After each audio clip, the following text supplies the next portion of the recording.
Planning a fishing trip shouldn't feel like a full-time job. With fishingbooker.com, you can find and book the perfect fishing trip within minutes. Fishingbooker.com connects you with trusted fishing captains around the world. Booking is fast, easy, and secure, with access to verified customer reviews, loyalty rewards, and around-the-clock customer support. Everything you need to book with confidence is in one place. So head to fishingbooker.com and start planning your next fishing adventure today. Planning a fishing trip shouldn't feel like a full-time job. With fishingbooker.com, you can find and book the perfect fishing trip within minutes.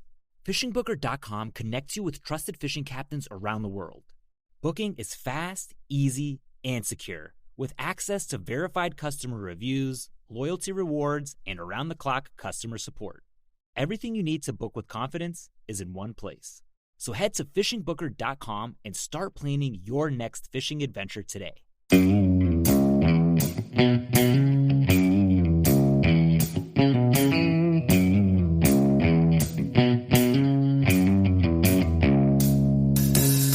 All right, welcome back to the Survival and Basic Badass Podcast, Kevin and Chuck. Today, well, we're going to talk about farms. We're going to talk about the whole world food system. We're going to talk about big things. Turns out the world is shifting in as far as how we're growing food, what we're growing, what we're pushing in the stores, how we're like doing the whole thing. And it really all kind of comes down to global warming, right? Or I guess, is it climate change now, Kevin? Is that right? Yeah, it's climate change. We can't say global warming. That's taboo. Okay. Yeah, it's not the right thing anymore. So I don't know. That was all bullshit, and it's actually climate change. All right. So the thing is, if you live in a bubble and you think that everything is about Trump and Biden, this probably won't even concern you. I wouldn't worry about it. But it turns out there's bigger things at play than just the U.S. It turns out there are certain people in the world who think that America needs to be put in its place and don't really see America as a world leader. Yeah, there's actually like 8.5 billion people that aren't Americans at all. Yeah, they don't even give a shit about America. They're like, you know what, fuck you guys. You know, whatever. We're tired of you telling us what to do, and you keep making bad decisions over and over again. I mean, fair. Exactly, right? You know, you're like, all right. So they're all pushing for this whole bigger thing. And those of you who know about the Great Reset or the World Economic Forum and all these clowns, this is in the UN, right? This is where it's really all being driven and where stuff seems to be coming from. And basically, they want to cut food production dramatically. I mean, that's really what it comes down to. Right. Everybody knows all the details of how, but right. Yeah, everybody knows 90% of global warming is from cow farts. Basically, the recurring theme that we're going to kind of keep building up to here is they want to reduce food consumption, and they want a two-prong approach, and the two-prong approach is reduce the people and reduce the food. And then you can kind of bring that whole thing down, right? That's fair, but it's not. All right. So I guess the big panic is in 2010, we had 7 million people in the world. Not 7 million. That would be 7 billion with a B. 7 billion with a B. Right. All right. And by 2050, we're expected to be 10 billion. And we're actually at 8 billion right now. So we're moving right along. We're chugging. Right. The replacement rate, that would be how many babies each woman has in pretty much the whole world, is like 2.1, which is sustainable, like just stays the same. Okay. Right, stays the same. Yeah. But Africa, they're like 5-1. So the powers that be, they hate Africa. That's like, oh, devil. That's why they're trying to, sterilize everybody with your Bill Gates shot. I mean, I didn't say anything. Just disregard that. I mean, I think, I mean, to be fair, he is promoting vasectomies, condoms, and birth control. And I remember his vaccine that accidentally sterilized all the women. There was that. Right, accidentally, because who didn't see that coming? I mean, I didn't see it coming. I had no idea, and then there it was. Yeah, so, I actually got my COVID vaccine and my dick fell off.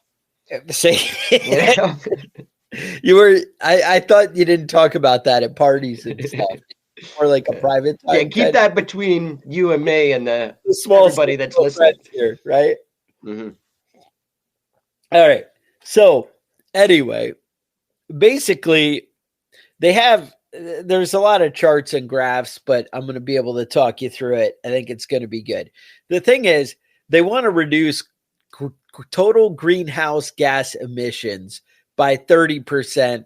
And it varies between 30 and 33, depend who you hear speaking. But it's basically from for gas emissions, for your house heating, for everything, they want to cut 30%. They basically want everything to be less. And that doesn't sound horrible on the surface until you realize. But what I find concerning is they act like food is the biggest problem, at least, when that's what you're looking into, when only 10% of overall emission problems come from food. Mm-hmm. Like, oh, cows are the problem. Oh, we need to cut by 30%, but you're only talking about 10% of the total of emissions from everything. Right. So it's kind of bullshit.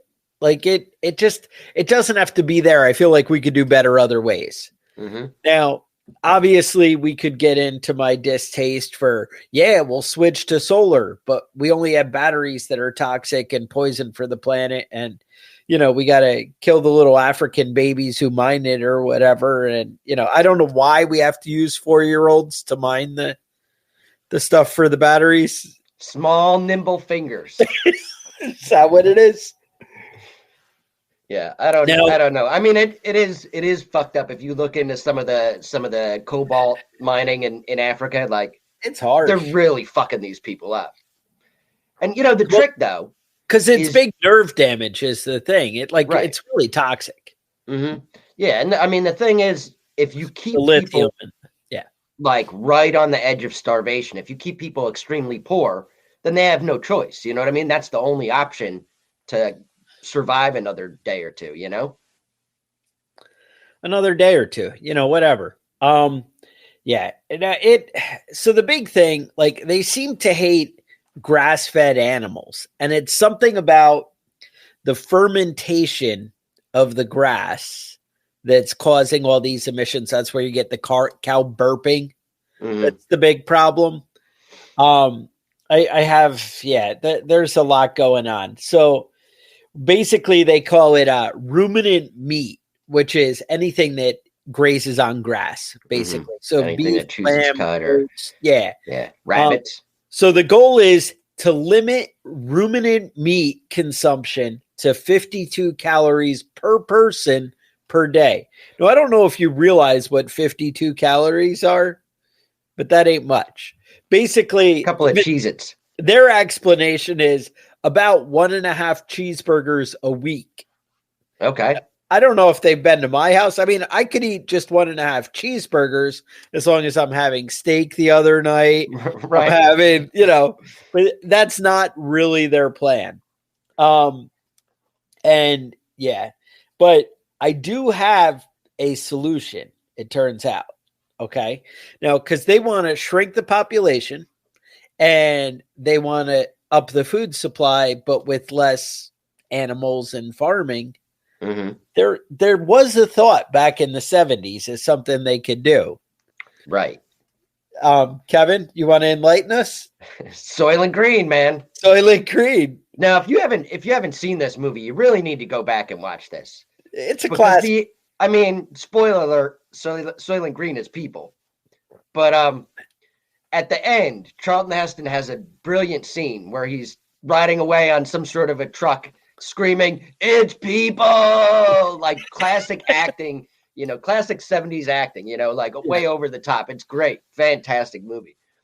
But, I mean, really, if you're trying to, when it comes to farming, if you're trying to reduce demand and reduce supply, I mean, that's a 2-for-1, Exactly. Convince people that their life is so shitty that they should go to the suicide chamber, for the good of all mankind. For the good of all mankind. Turn them into food.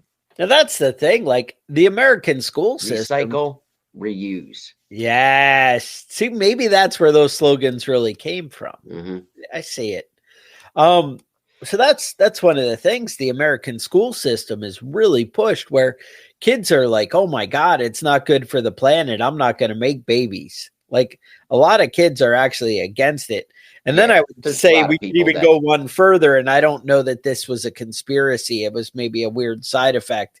But it seems like most of these kids who are addicted to video games and the internet and social media don't even care about sex or whatever, at least with people or whatever. Yeah, not with other people.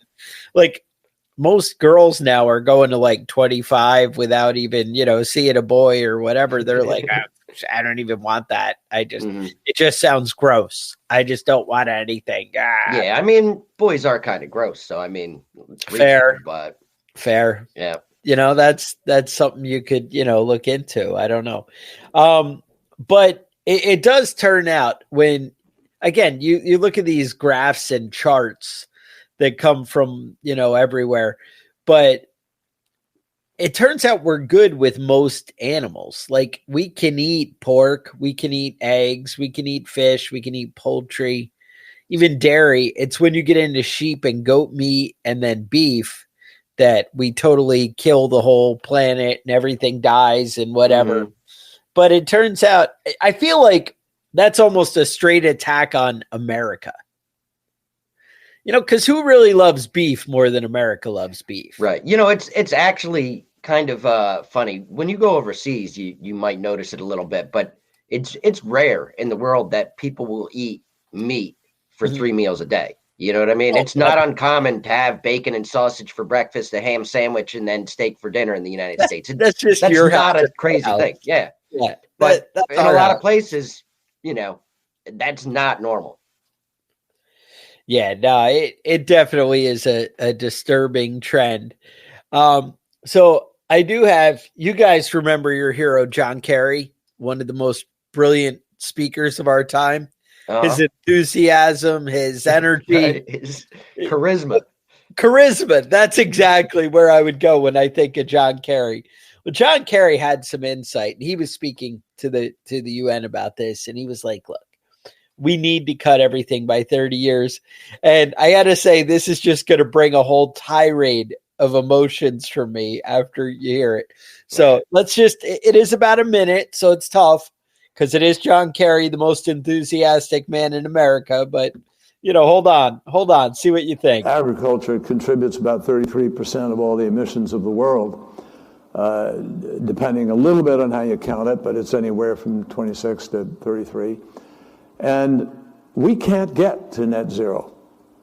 We don't get this job done unless agriculture is front and center as part of the solution. But with a growing population on the planet, we just crossed the threshold of 8 billion fellow citizens around the world. We just crossed that in this last year. Emissions from the food system alone are projected to cause another 0.5 degree of warming by mid-century on the current course that we are today. A 2-degree future could result in an additional 600 million people not getting enough to eat. And you just can't continue to both warm the planet while also expecting to feed it. Doesn't work. So we have to reduce emissions from the food system to keep the 1.5 degrees alive. Why do we have to keep 1.5 degrees alive? Because scientists, as a basis of physics and mathematics, not ideology and politics or party labels or anything else, as a matter of physics and mathematics and some biology and chemistry have told us these are the consequences And we already see it happening. And almost everything they've predicted for 30 plus years now is coming true, but the problem is it's coming true faster and bigger than was in fact predicted. All right. Did that come through, or did it break up in there? Or you're okay? It was good? All right. That was pretty good to me. So here's the deal, though. He says that science has shown everything we thought with global warming and climate change has not only proven out to be true, but it's been proven out to be true faster. Mm-hmm. And I'm thinking, and he says over the last 30 years, and I'm thinking, isn't that the exact opposite of what happened? Like, weren't we all going to be dead like 8 different times? They were like, oh, there's no way if we don't change, there's no turning back. There's no, we're going to be underwater. There was that movie, The Day After Tomorrow. It was just a matter of time if we didn't change everything. And everybody knows that global warming leads to New York City being buried under glaciers. It always does come down to that, acid rain, right? Exactly. I don't know. I just find it disturbing that, we keep going down these roads, and obviously, right, the climate changes, seasons are different than they were. I remember things being different in the past and then they are now and whatever. But I also know that, me not getting hamburgers is not going to be the solution, at least not for me. Mm-hmm. There used to be that whole no farms, no food. And it was the hippies in California that were like, yeah, you need to, right. Support your local farmer. And they were all about being local. And you guys remember I touched on it a week or two ago. It was the big topic with the stupid, they had that article on Yahoo News that came out of a University of Michigan study, I think, that said the carbon footprint of the homegrown food is 5 times greater than those grown conventionally. Now, they were talking about in the suburbs. If you read the whole article, it was a lot about like if you had raised beds, that because you bought the stuff to make raised beds, and somehow you're like throwing it out every other year and starting over, that was a crappy system. But now it turns out that that's a bunch of crap in my opinion. Bullshit. And that's one of the things I think that upsets us and sends me on the rage all the time is that it comes down to fuck you, I won't do what you tell me. Because they want to control me. And when you see that it's an obvious like bullshit lie, like, or you just make blanket statements and then make rash decisions. I guess it's kind of over and over again. I mean, if you've been following the Second Amendment fight that's been going on in this country for the last, I don't know, forever, I think since 1776. Yeah, basically. If you've been following that fight at all, you notice that they're like, well, this isn't what they mean. This isn't their real agenda. Remember that clown up in Canada was always like, oh, I'm not really after your guns. I'm not coming for, I don't want to ban them. I just want to, make sure you can make sure good people. Yeah. Or remember Beto was like that, our hero out in Texas. It's insanity. They all like start out with, and I guess that's what it is nothing is the immediate dramatic attack right this minute, but all the signs are there that they keep dropping the subtle hints of, oh, well, it would be better if we just stop all this. And, and they're starting to slip the bugs in the food. Right. And it was funny because I was actually in some like Facebook groups where they would actually people would find labels at the grocery store that had bugs and different stuff in it. And they would post it to the Facebook group. Well, I went back to find it because I was going to grab some of those pictures for the podcast. All that stuff is gone. Like you can't find nothing about labels anywhere of bugs in food. Now, here is like, there's a breakdown. Like it's dried crickets, it's mealworms, it's grasshoppers, it's whole crickets. These things are pretty much, but you get into the grosser stuff like black soldier flies, house flies, wax moths, even cockroaches, right? So they give them all these fancy like Latin names, which I guess are proper names, if you will. Right.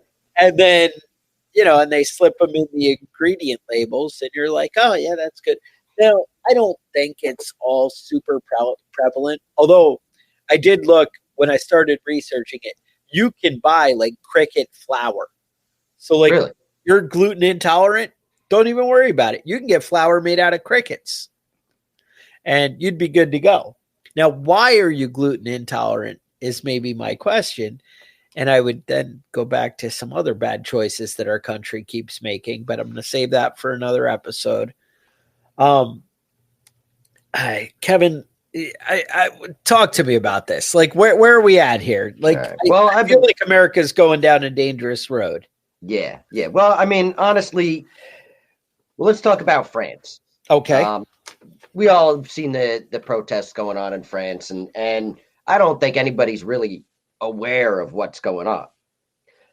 Farmers in France, the EU's biggest agricultural producer, say they're not being paid enough and are choked by excessive regulation on environmental protection. Now, in France,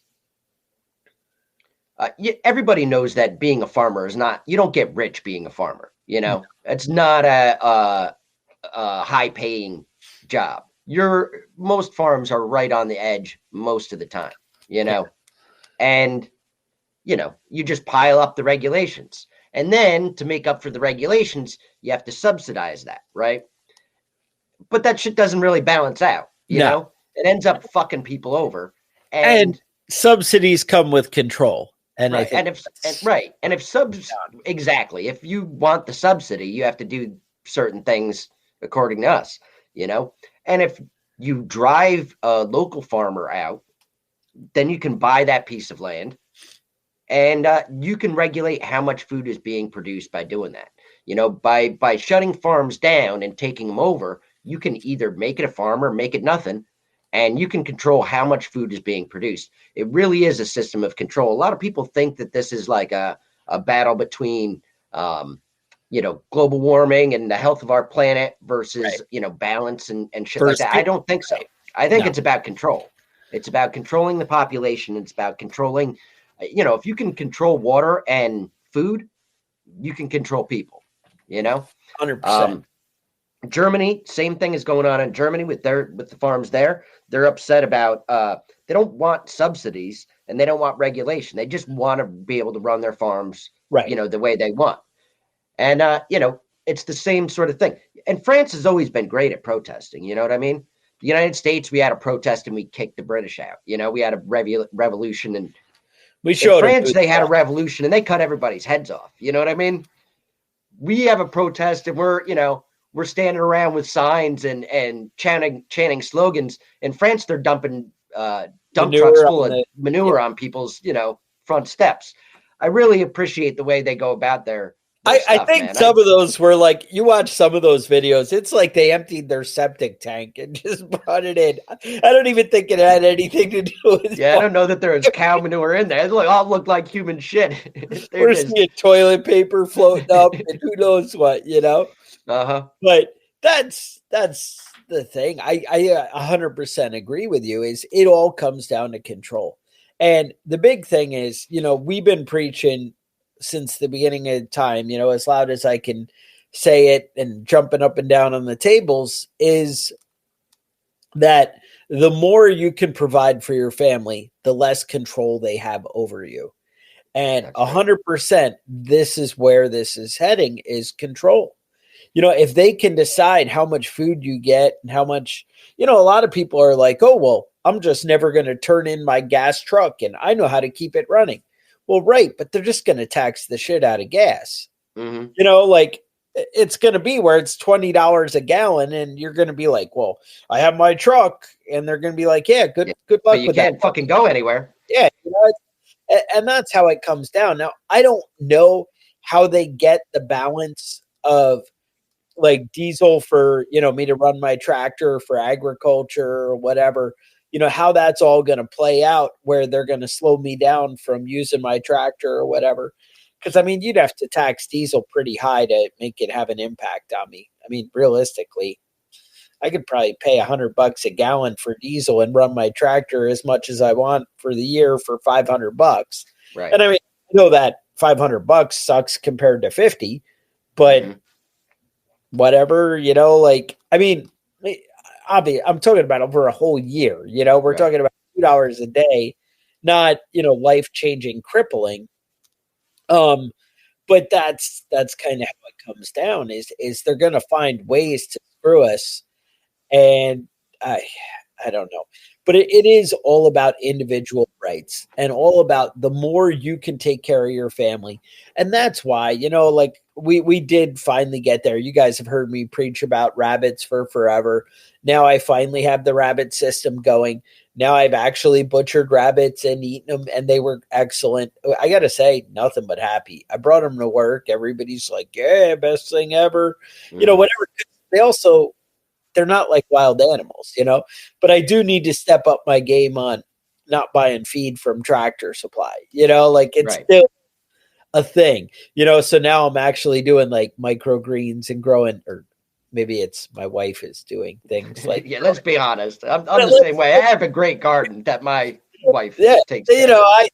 Look at my farm. Let me go out and take some pictures. I get on the tractor and till it though, like nobody's business. Let me tell you. Right. Once or twice a year, he's out there. Twice a year, I'm like, I'll turn dirt, nothing. But that's the thing. It's so, I mean, man, they're coming after guns again. They're coming after, all this stuff. It's like, yeah, Chris, we could do that.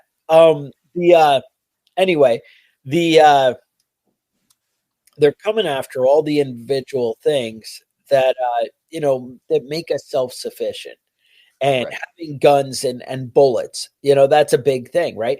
That's, everyone's like, oh, you don't need a gun. You do need a gun. And that's how it is. But you need stockpiles of food. You need access to clean, fresh water. You need to not be dependent, on the government. And I mean, honestly, solar isn't that bad of an idea when, everyone's like, oh, it's because the government wants us to do it and whatever. Now, I got to say, they still are kind of crappy on getting you efficient solar and whatever. It's getting better every year. We're getting closer.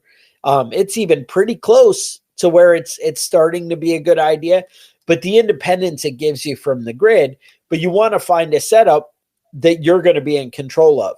How many people have these home solar setups where if the power goes out, they still don't have power? Right. That doesn't even make sense, And the government can still limit how much you have and have access to. That's insane. That's not independence and freedom. But if you have a setup that you can take care of. Now, are solar panels and batteries a good thing for the environment? Nah, I don't think so. I don't think that's a best practice and whatever.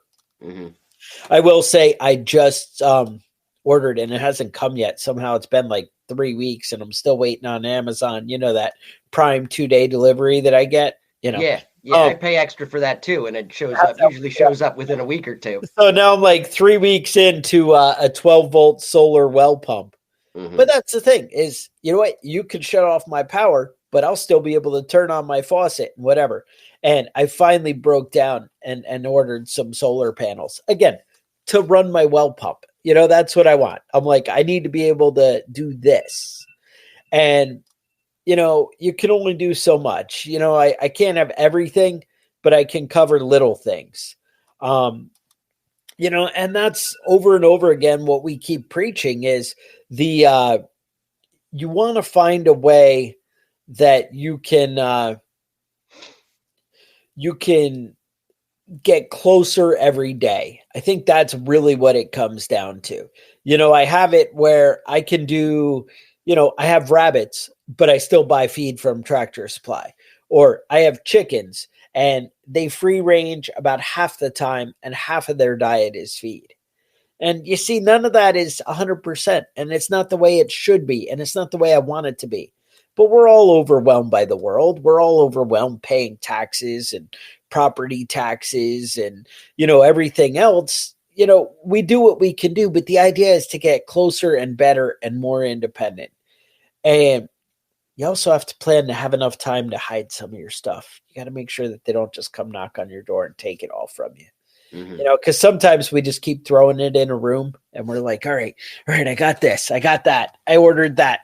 All right, it's there. I haven't even gone back to it. I don't know, but I have supplies. And then the government comes and says, hey, we decided to tell everybody all at once that we're going to make you all register your guns and bring them all out. And, I don't like that one. I don't like this one. And why don't you just give them all to us? But the thing is, I've even heard of stories of, we've seen them pass that stuff where they can confiscate your food storage, right? That they're keeping lists of people who buy from, My Patriot Supply and Wise Foods and things like that. And that they might one day come and take your supplies. Well, so make sure you have that stuff set aside is all I'm saying. Right.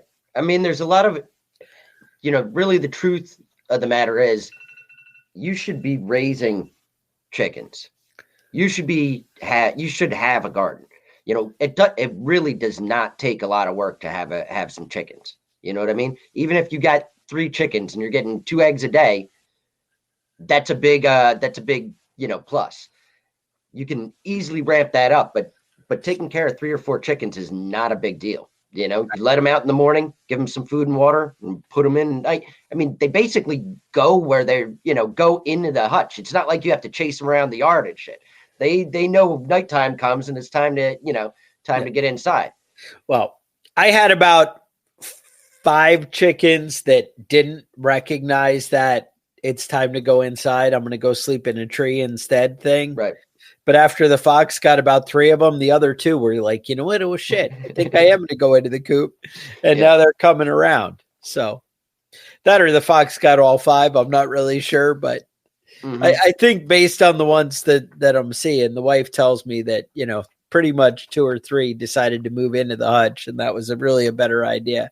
Yeah. So I'm just saying. I mean, really, when it comes to the animals, if there's more than 3, that's as far as I'm counting. I don't have patience for this. I'm not going through this every day. I started out this season with, I think, 35 chickens.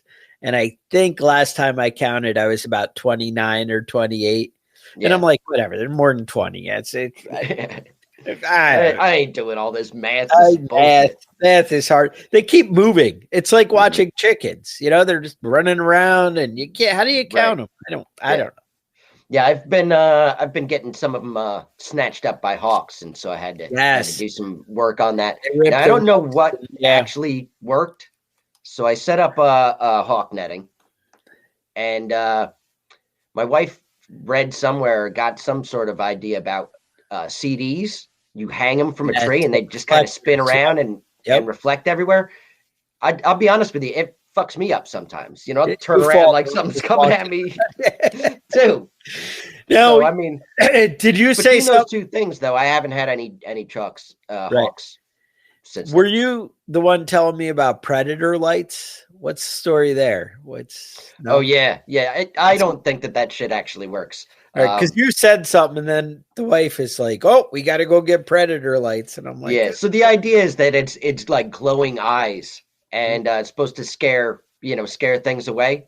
But they were out of your garden specifically, movies and probably smoking pot when they came up with big red scary eyes. But it turns out it only scares things away for a day or 2, and then they realize that that's just a normal. I think that's like scarecrows and stuff. Like I think scarecrows work day 1 or 2, right? You got to move them around. That's the thing. You got to move the eyes around. You got to move the scarecrow around. If it's in the exact same place every day, it doesn't work. Oh, Mayhem Country Living, checking us out. Nice. You guys, have you ever checked out the Mayhem Country Living YouTube channel? I got to say, he's got a lot of great stuff on there. He's always living the outdoor life, right? That's what always inspires me. Right. Anyway, Darren there. But anyway, you got to do something where you go and you get out, you get involved. And that's, I don't know, that's why I got excited about Mayhem Country living there. So I was like, oh, he's out doing, and how true is it that we need to like live the life? And that's really what it comes down to is one, enjoying life. We don't want to just live a life of fear. We don't want to live a life where we're constantly preparing and constantly, it shouldn't be like that. It should be building a life that you want to live. That's awesome. And I think there's a way that you can be a prepper and not do the whole outdoor nature survival kind of thing, but you can still be prepared. You need to create the world that fits for you. I love the nature outdoor survival thing, that, hey, let's build fires and hang out in the woods and shoot guns and do things, that's, to me, that's exciting and awesome. Let's eat ribs. Let's do man things, cook over fire. And, that's exciting to me, but you need to create the world that is exciting for you, and that maybe, I heard Zuckerberg, he built a $270 million underground bunker in Hawaii. Now, he does his world where he goes and does crazy stuff, yet is also prepared. Right. And I don't imagine that guy's ever even seen a campfire. Sure. Yeah. No, I'm sure that bunker is like living in the lap of luxury, Yeah, you do the one that's right for you. And that's the whole point is you want to create the world that you enjoy. And that's, that goes with anything. You see people with like religion and stuff like that. It shouldn't be a chore and a bother.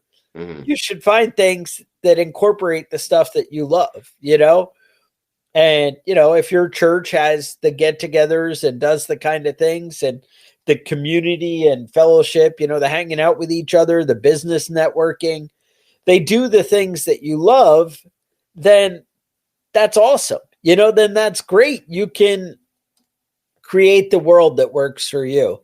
And I think that's really where we need to go. They're coming after all this stuff, and it just is one more, sign that you need to step up your game and be able to take care of your own.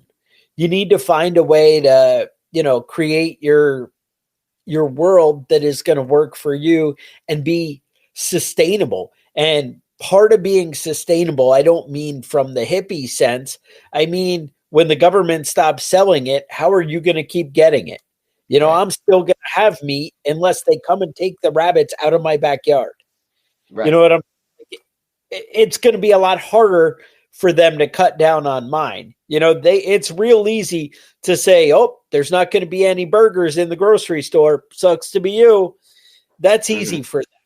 It's not easy to come and say, well, I'm going to come take those goats and that chickens and rabbits out of your yard. That's a little bit harder of a sell, and especially when you can't see my yard from the front. You don't know what I have or whatever. And, we can send an inspector out to come walk around your property, but they're going to have to work a lot harder to get mine than they are to just take the burger off the grocery store shelf. That's what it comes down to. Yeah, I don't know. I'm going to have to start raising cattle because I don't know if I'm going to be able to go without beef. Chicken is great. Rabbit's great. I like pork, but it's pretty good. I did hit the steakhouse Thursday night. They had Valentine's Day on Wednesday, I guess, and I couldn't do that. I ended up going to a farm agriculture meeting at the cooperative extension, which every time I go to those, the people are so nice, but I'm just like disgusted with how government intrusive they want to be. Right. I don't know. But anyway, bottom line, find a way to make yourself a little bit more self-sufficient every day. And that's what it comes down to. So I don't know. Definitely like and subscribe if you enjoyed what you're hearing. You have questions, show ideas, thoughts, concerns, email us at preppingbadass@gmail.com. Otherwise, I would say stay safe, and we will talk to you guys next week.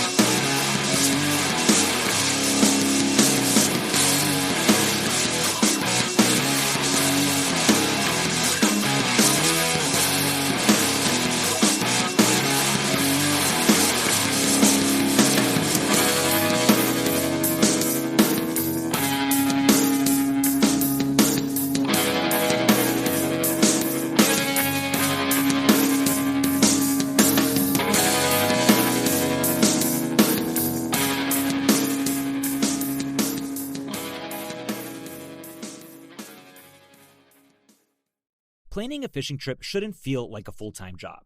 With FishingBooker.com, you can find and book the perfect fishing trip within minutes. FishingBooker.com connects you with trusted fishing captains around the world. Booking is fast, easy, and secure, with access to verified customer reviews, loyalty rewards, and around-the-clock customer support. Everything you need to book with confidence is in one place. So head to FishingBooker.com and start planning your next fishing adventure today. Planning a fishing trip shouldn't feel like a full-time job. With FishingBooker.com, you can find and book the perfect fishing trip within minutes. FishingBooker.com connects you with trusted fishing captains around the world. Booking is fast, easy, and secure, with access to verified customer reviews, loyalty rewards, and around-the-clock customer support. Everything you need to book with confidence is in one place. So head to FishingBooker.com and start planning your next fishing adventure today.